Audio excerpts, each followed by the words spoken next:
بسم اللہ الرحمن الرحیم۔ عزیزان محترم،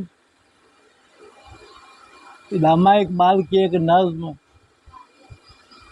جس کا عنوان غلام کا در حیلہ ہے، اسے آپ کے سامنے پیش کرنے کی سعادت حاصل کروں گا۔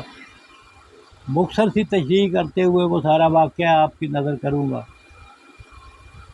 اس سے پہلے کہ میں اس نظم پہ آؤں، دو قطعے جو آج ہی سرزد ہوئے ہیں وہ آپ کی خدمت پہ پیش کرنے کی سعادت حاصل کروں گا۔ مجھے اس وقت سے ڈر ہے، مجھے اس وقت سے ڈر ہے، یہاں جب تاج اچھلیں گے۔ مجھے اس وقت سے ڈر ہے، یہاں جب تاج اچھلیں گے۔ ہتھوڑے پھاوڑے نوچیں گے ہر ایک تخت کی زینت۔ ہتھوڑے پھاوڑے نوچیں گے ہر ایک تخت کی زینت، اور گریں گی بجلیاں غیظ و غضب کی نازنینوں پر۔ گریں گی بجلیاں غیظ و غضب کی نازنینوں پر، اور ممول آپ اپنا لیں گے خود شہباز کی طینت۔ علامہ کی نظم ہے بال جبریل کی ساقی نامہ۔ اس میں ایک شعر ہے کہ اٹھا ساقیہ راز پردہ اس راز سے، اٹھا ساقیہ پردہ اس راز سے، لڑا دے ممولے کو شہباز سے۔ اقبال کی شاعری میں ممولہ ایک ناتواں جانور ہے جسے وہ شہباز سے لڑانے کی ترغیب دے رہا ہے۔ شہباز سے مراد یہ برتر طبقے ہیں جو لوگوں کا استحصال کرتے ہیں، غریبوں کو لوٹتے ہیں اور اپنے محل تعمیر کرتے ہیں۔ تو ممول آپ اپنا لیں گے خود شہباز کی طینت۔ رہوں زندہ یا مر جاؤں مگر یہ لوگ دیکھیں گے، رہوں زندہ یا مر جاؤں مگر یہ لوگ دیکھیں گے۔ یہ اونچے اونچے ایوانوں کے باسی رزق کے خاک ہوں گے۔ رہوں زندہ یا مر جاؤں مگر یہ لوگ دیکھیں گے، یہ اونچے اونچے ایوانوں کے باسی رزق کے خاک ہوں گے۔ بگونے چیتھڑے ان کے ڈبو دیں آب زمزم میں۔ انسان تو نہیں ان کو حاصل ہوں نجس چیزوں کو، نجس ناپاک لوگوں کو، البتہ بگولے جو ہیں وہ ان کے چیتھڑے ڈبو دیں آب زمزم میں، مگر یہ جعفر و صادق کسی صورت نہ پاک ہوں گے۔ مگر یہ جعفر و صادق کسی صورت نہ پاک ہوں گے۔ اب میں سیدھا غلام کا در حیلہ پہ آتا ہوں۔ یہ اقبال کی بانگ درا کی مشہور نظم ہے، اور بھی بہت ساری نظمیں اسی مجموعہ کلام میں ہیں جو 1924 میں چھپا تھا۔ اس میں خضر راہ ہے، شکوہ جواب شکوہ ہے، والدہ مرحومہ کی یاد میں ہے، بلاد اسلامیہ ہے، پھر اس کے علاوہ شمع و شاعر، یہ مشہور نظمیں ہیں۔ یہ بظاہر تو 13 اشعار کی نظم ہے، لیکن اس کا امپیکٹ اور اس کا تاثر بڑا خوفناک بھی ہے، اور درس بھی ملتا ہے اسے کہ روہیلا کس قدر سنگ دل جفاجو کینہ پرور تھا۔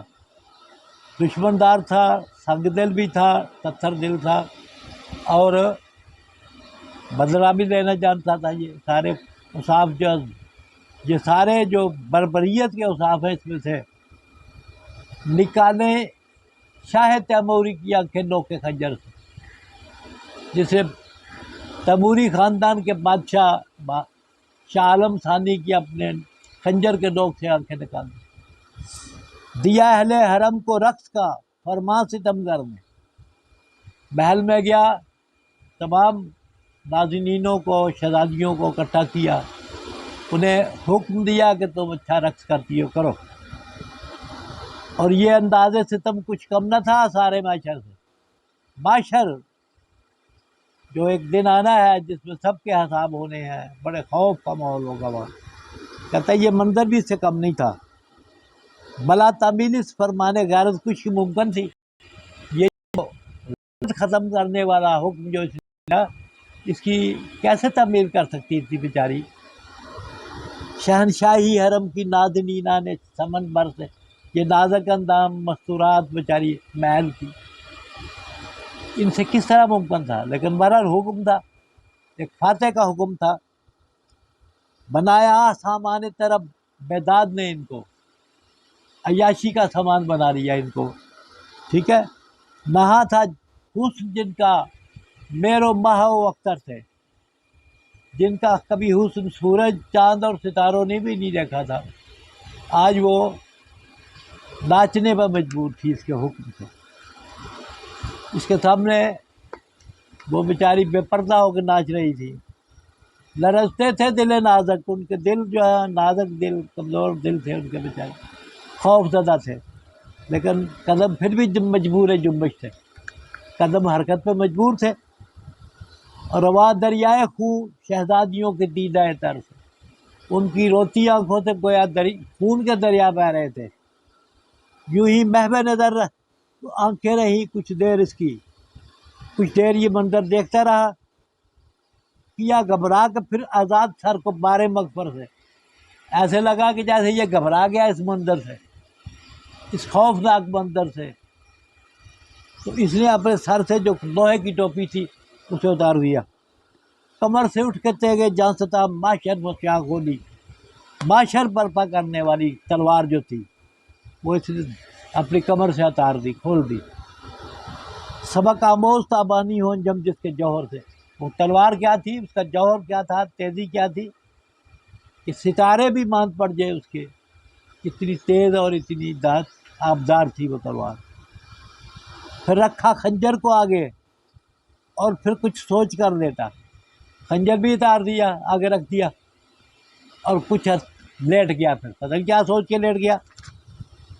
تقاضا کر رہی تھی نیند گویا چشمے عمر سے، اس کی خونخوار آنکھیں جو سرخ آنکھیں تھیں، ایسے کہ جیسے اس سے نیند برس رہی ہے، نیند آ رہی ہے اس کو، بجائے خواب کے پانی نے اخگر اس کی آنکھوں کے، ایسے لگا کہ جیسے خواب نے اس کی آنکھیں، کیونکہ سوتے ہوئے آدمی جو آنکھیں بند کر لیتا ہے نا تو یہ انگارہ قسم کی آنکھیں جو تھی، انگارے برستے تھے، بڑی خونخوار آنکھیں تھی اس کی، جیسے وہ اس کے یہ انگارے بجھ گئے ہیں نیند سے، اور نظر شرما گئی تھی ظالم کی درد انگیز منظر سے، یہ اتنا درد انگیز منظر تھا کہ ایسے لگتا تھا کہ اس کی نظریں بھی شرما گئی ہیں۔ یہ تو ایک بیانیہ ماحول تھا اقبال کا، جس میں اس نے ساری وہ اس واقعے کا منظر جو ہے وہ منظر نگاری کی ہے، لیکن اس سے جو درس ملتا ہے وہ اب اس سے آگے اگلے چند اشعار میں ہے۔ پھر اٹھا اور تیموری حرم سے یوں لگا کہنے، کچھ دیر سویا رہا وہ، تخت کے اوپر چادر اوڑھ کے سویا رہا، بظاہر یہی لگا کہ جیسے سو گیا یہ، لیکن کچھ دیر کے بعد اٹھ گیا اور اٹھ کے سنا کہ رک جاؤ، محل کی ان نازنینوں کو، ان شہزادیوں کو حکم دیا اس نے کہ رک جاؤ، ناچ بند کر دو، کھڑی ہو جاؤ، دیکھو سنو میری بات۔ پھر اٹھا اور تیموری حرم سے یوں لگا کہنے، کیا کہا اس نے؟ شکایت چاہیے نہ آپ کو اپنے مقدر سے، بالکل اپنے مقدر کا گلہ نہ کرنا، تم نے وہ اوصاف اپنا لیے ہیں، تم نے وہ بغیرتی اپنا لی ہے کہ یہ تمہارے مقدر میں ہونا ہی تھا، میں نہ کرتا کوئی اور کرتا، تجھے شکایت نہیں کرنی چاہیے تھی۔ اور ساتھ کہتا ہے کہ میرا مسند پہ سو جانا تکلف تھا، بناوٹ تھی، یہ جو میں یہاں اس تخت پہ سو گیا تھا، سویا نہیں تھا میں، یہ میں نے بناوٹ کی تھی، دکھاوا کیا تھا کہ میرا مسند پہ سو جانا تکلف تھا، بناوٹ تھی، کہ نیند دور ہوتی ہے شان صف آرایان لشکر سے، غفلت نہیں آتی ان میں، غفلت دور ہوتی ہے ان سے، انہیں نیند نہیں آتی، کن کو؟ جو لشکروں کی صف آرائی کرتے ہیں، جو جنگ و جدل میں پڑھتے ہیں، فتوحات حاصل کرتے ہیں، یا خود اپنا سر قلم کروا لیتے ہیں، ایسے لوگ سوتے نہیں، نہ انہیں غفلت طاری ہوتی ہے ان پہ۔ میرا مقصد تھا، کیا مقصد تھا؟ میرا مقصد تھا اس سے کہ کوئی تیمور کی بیٹی، یہ خاندان تیموریہ تھا مغلیہ، اور یہ تیمور لوگ کون تھے؟ یہ ہلاکو خاں، تموچن خاں کی اولاد تھی، چنگیز خاں کی اولاد تھی یہ، جنہوں نے پورا وسط ایشیا جو ہے تھوڑے ہی عرصے میں سارا فتح کر دیا، لاکھوں کے حساب سے سر قلم کیے ہیں۔ دجلہ و فرات مہینوں خون آلود پانی پر بہتا رہا وہاں سے، محل چلتے رہے ان کے، اتنے خوخار قسم کے یہ فاتح لوگ تھے۔ یہ مغلیہ خاندان بھی اسی خاندان سے تعلق تھا، اس کا اسی نسل سے ان کا تعلق تھا، یہ تیموری نسل تھی۔ تو کہتا ہے کہ میرا مسرت پہ سو جانا تکلف تھا، بناوٹ تھی کہ غفلت دور ہوتی ہے صفا ارایان لشکر سے۔ میرا مقصد تھا اس سے کہ کوئی تیمور کی بیٹی مجھے سوتا سمجھ کر مار ڈالے میرے خنجر سے۔ میں نے تو ہتھیار سارے آپ کے سامنے رکھ دیے، چادر بھی اوڑھ لی، ماحول بھی ایسا ہو گیا کہ جیسے میں نیند میں خراٹے لے رہا ہوں، لیکن تم میں سے کسی کے اندر یہ غیرت پیدا ہوئی؟ وہ مجھ پہ جھپٹتی 1 2 10، ایک لشکر ہے جو ناچ رہا ہے تم آپ میں محل میں۔ اور یہ آپ کی اطلاع کے یہ عرض ہے کہ یہ آخری ادوار جو تھے مغلیہ خاندان کے، یہ عیاشی کے دور سے، میر تقی میر جو بادشاہ غزل ہے، اس نے بھی یہ سارا واقعہ اپنے اشعار میں کہیں کہیں بیان کیا ہے کہ شاہاں کے کوہنے جواہر دکھا کے پاؤں جن کی، انہیں کی آنکھوں میں پھرتی سلائیاں دیکھی۔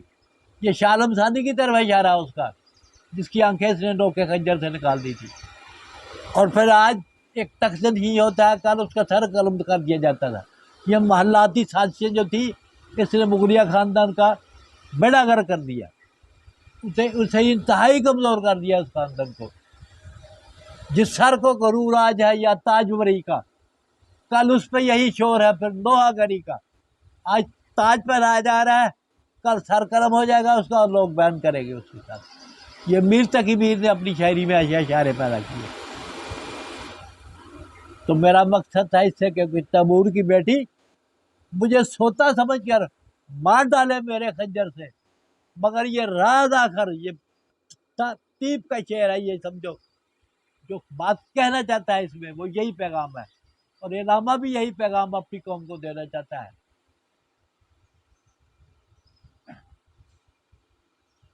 میرا مقصد تھا اس سے کوئی تیمور کی بیٹی مجھے سوتا سمجھ کر مار ڈالے میرے خنجر سے، مگر یہ راز کھل گیا سارے زمانے پہ۔ کیا راز؟ حمیت نام تھا جس کا گئی تیمور کے گھر سے۔ حمیت، غیرت، عزت، ناموس، یہ ایک ہی طرح کے لفظ ہیں، لیکن حمیت جو ہے یہ سمجھو سپرلیٹو ڈگری ہے۔ جی جس قوم سے یہ ختم ہو جاتی ہے وہ قوم دنیا میں زندہ رہے یا نہ رہے وہ مر گئی ہوتی ہے قوم۔ تو علامہ اقبال اپنی قوم کو یہی درس دیتے ہیں کہ اپنے اندر غیرت پیدا کرو، حمیت پیدا کرو، تاکہ تم دنیا میں سر اونچا رکھ کے زندہ رہ سکو، آزاد زندہ رہ سکو۔ یہ غلامی کا توق جو ہمارے گلوں میں برس نہیں بلکہ صدیوں سے ہمارے غلامی کا توق جو ہمارے گلے میں لٹک رہا تھا، یہ اتار لے۔ انگریزوں کی غلامی بھی تھی، اس سے پہلے اپنے ہی بادشاہوں کی غلامی تھی ہم پہ، کہ ہمیں بولنے کا حق نہیں تھا جمہور کو۔ جو بادشاہ کا حکم لفظ ہوتا تھا وہی قانون ہوتا تھا، جس سے جی چاہے جس کا سر قلم کر دے۔ اور ہم میں ایسے لوگ بھی گزرے ہیں کہ جنہوں نے اپنی تلوار سے 1,00,000 بندہ قتل کیا ہے۔ حجاج بن یوسف 1,00,000 بندہ اس نے اپنے ہاتھ سے قتل کیا، اور اس سے کسی نے پوچھا کہ جناب آپ کا محبوب مشغلہ کیا ہے، کہ کون سا منظر آپ کو دل پذیر لگتا ہے، اچھا لگتا ہے؟ تو اس نے کہا کہ جب میں تلوار سے کسی کا سر قلم کر دیتا ہوں نا، تو اس کے حلق سے جو خون کا فوارہ ابلتا ہے وہ مجھے بہت اچھا لگتا ہے۔ کچھ اسی طرح کا منظر جو ہے یہ ہلاکو خان، یہ چنگیز خان جو تھا، تموچن خان نام جس کا تھا، اسے بھی کسی نے پوچھا کہ جناب تمہیں کبھی ترس بھی آیا ہے، کبھی رحم بھی پیدا ہوا؟ انہوں نے کہا یار ایک دفعہ بڑا میرے دل میں رحم پیدا ہوا۔ ایک عورت تھی، وہ کسی پانی کے کنارے کپڑے دھو رہی تھی، میں پاس سے گزر رہا تھا کہ اچانک اس کا بچہ جو وہ پانی میں گر گیا۔ پانی گہرا تھا، وہ بیچاری بلک رہی تھی کہ میرے بچے کو نکالے۔ اور میں نے اسے نکال کے دے دیا. کیسے کہ میں نے اپنا لمبا جو میرا نیزہ تھا اس میں نے بچے کو رس لیا اور نکال کے اسے پکڑا دیا. یہ رحم کی یہ کیفیت ہے جو چنگیز خان کے دل میں پیدا ہوئی کہ نوکے سنا کے بچے کو اس نے اڑس لیا نیزے میں اور نکال کے پانی سے ماں کو دے دیا. ایسا ہی رحم کی جو تھی یہ چنگیز ہمارے لوگوں میں بھی یہی شعار تھا ہمارے بادشاہوں میں. وما علینا الا البلاغ.